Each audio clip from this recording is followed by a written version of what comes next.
But we are mixing up this. We are not able to separate them. Like a Hamsa could separate water from milk, we are not able to separate these two experiences. And most of the time we identify with this experience and forget the I experience. That's our problem. This is the diagnosis of human problem.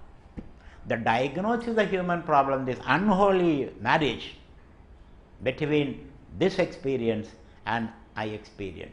As a result of that, you are lost in the web of this experience, and you are not able to extricate yourself and say that this is something which I am experiencing, which is inconstant, which is constantly changing, and I am the changeless. That I is the Satyam, and the other is Mithya. They keep on coming. They come and go. So therefore, don't worry. That's a don't worryism. They come and go. Nothing will happen to you. You are there as a center of this experience. You are there as the center of the storm, and around you the wheel of the storm moves. Doesn't matter. I am there. That understanding is what is called the Sankhyan's understanding. Sankhya understand this. And Sankhya understand this because of the help of the Guru, they say. Because if you simply sit and think, you will not understand this. If you simply sit and think, you will go to sleep only. You don't understand the full splendor of the I. Because when you go to sleep, the I also sleeps. So to understand the true significance, the true depth and the root of the I, you must come and sit at the feet of a teacher, Guru. And the Guru will tell you, Sada, Chida, Anandam. You are that. So you need a neurobiological understanding of this. Neuro-linguistic understanding is necessary. And that's why you have to sit at the feet of a Guru and listen to the words. The problem in the modern world, there are no Gurus. There are no Gurus. Nobody teaches you are Satchidananda.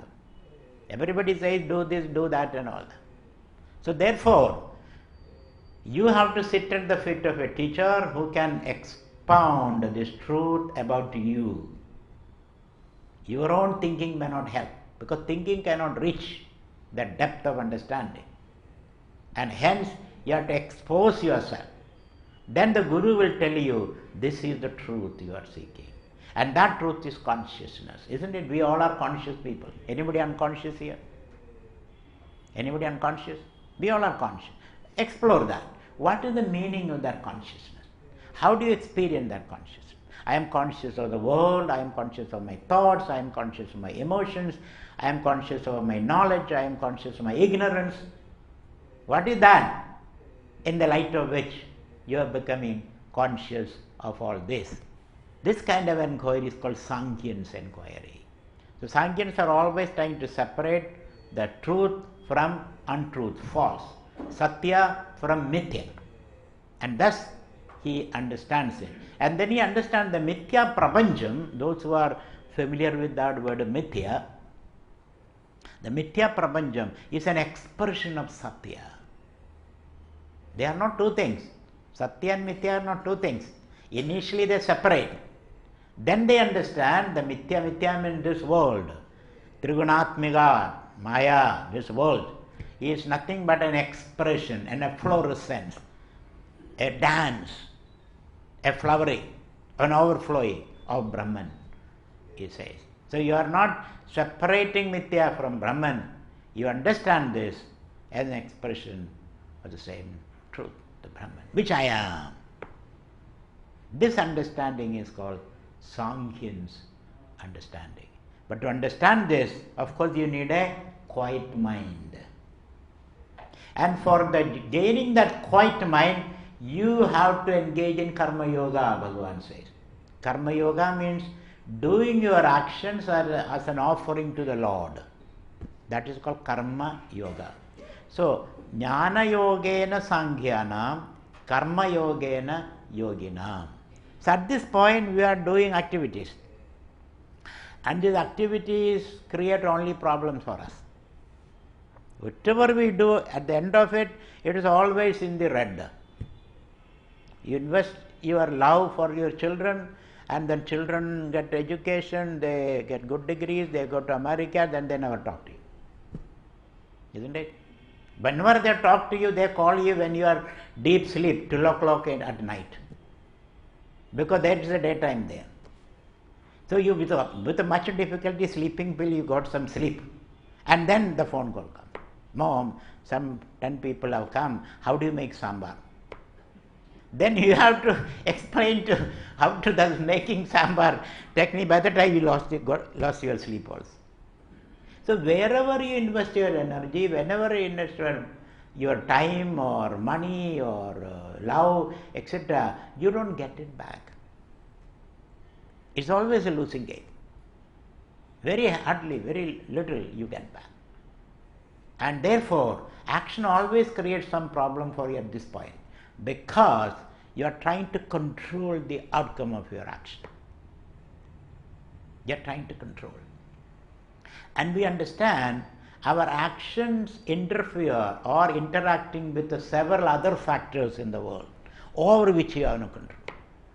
Please understand it very carefully. You send your child to the college, give him the fee, put him in the hostel, thinking that he will study.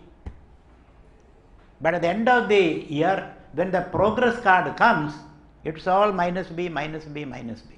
What else can you do?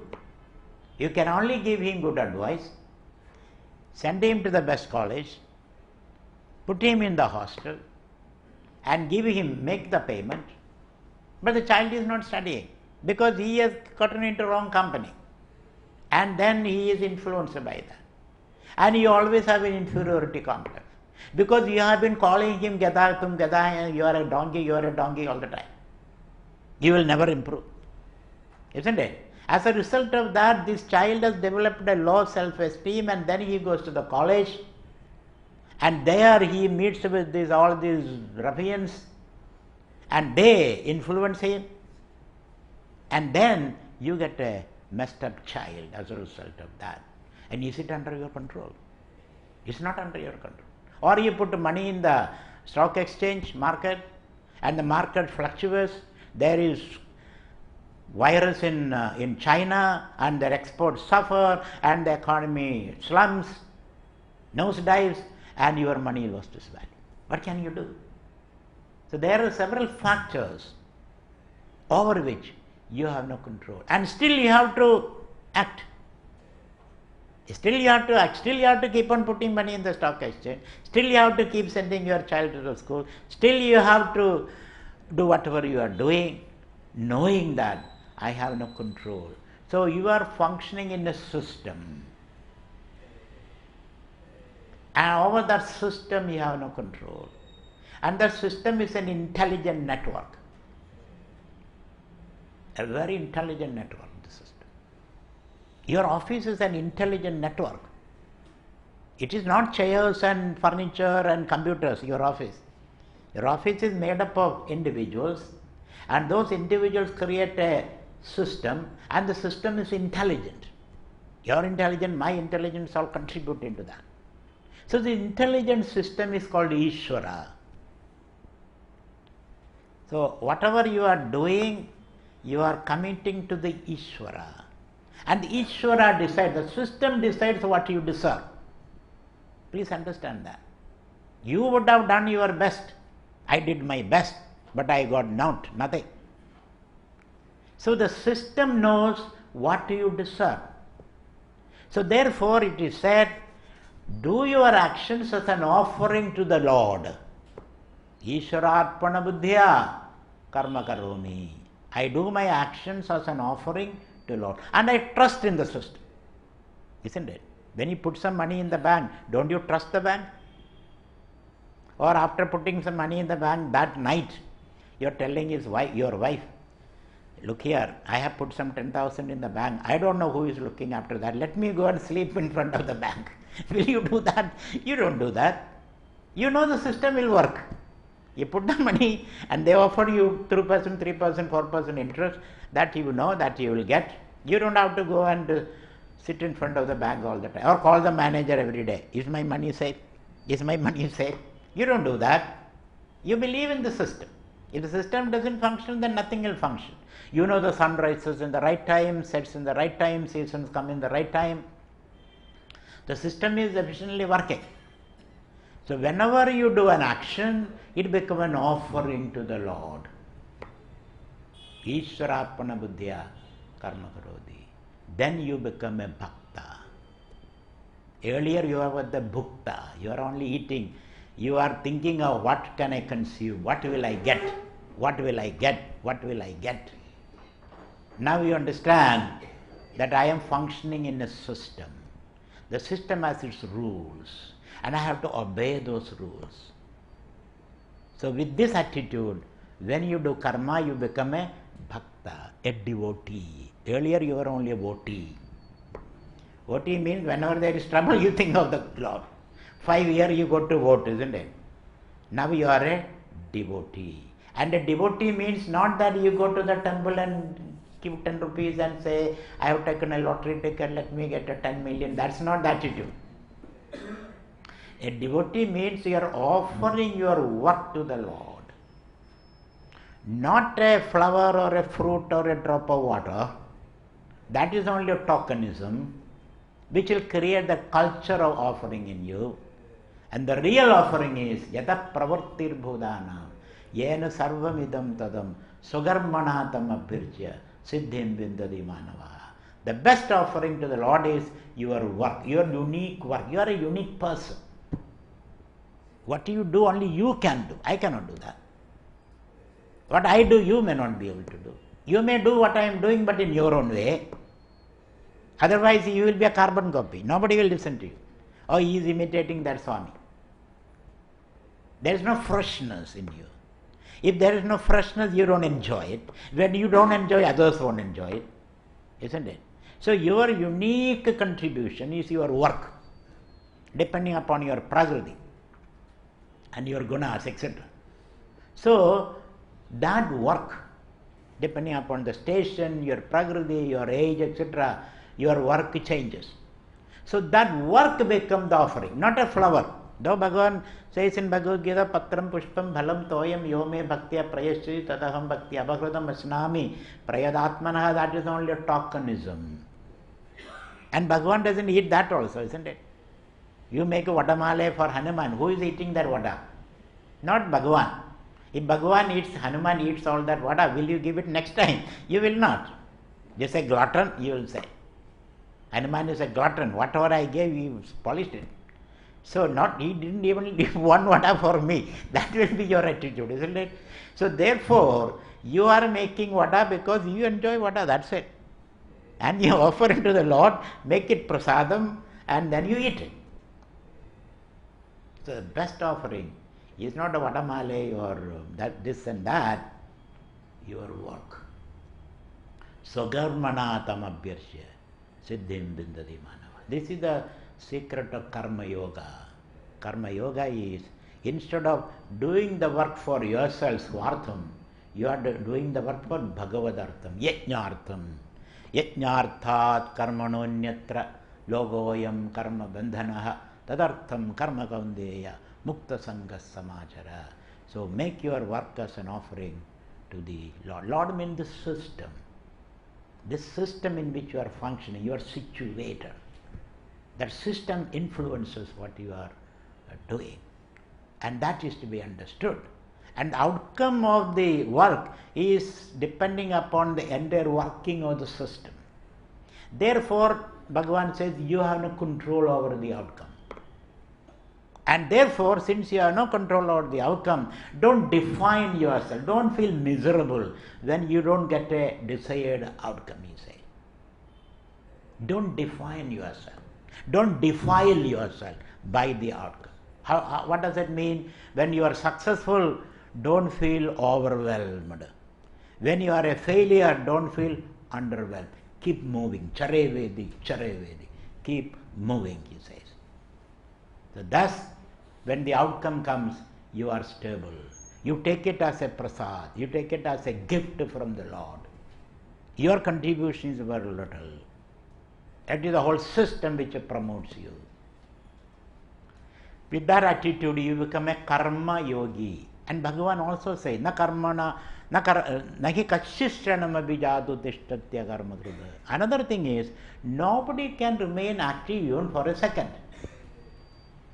Because ours is like a factory, it has to continue to work. Does your heart stop any time? Even it stops. Unless it is revived, you won't be here, sitting here. Your heart functions all the time, brain functions all the time, blood flows all the time. Suppose it stops for some time, then you are dead. So everything is functioning all the time. The sun is rising all the time. All the time everything is in motion. Nothing is still in this world. Nothing is still. The stillness we are seeking in the midst of motion. That's the kind of stillness. The stillness is not dead stillness. Stillness is an active stillness. Does the earth stop any time? Suppose the earth stops, you will come here, I will go there, there will be big exchange of energies at that time. Earth doesn't stop. 12,000 miles per hour it goes around the sun continuously. Not only it goes around the sun, it goes around itself also. It somersaults and then goes around. Very complicated motion. Always active, he says.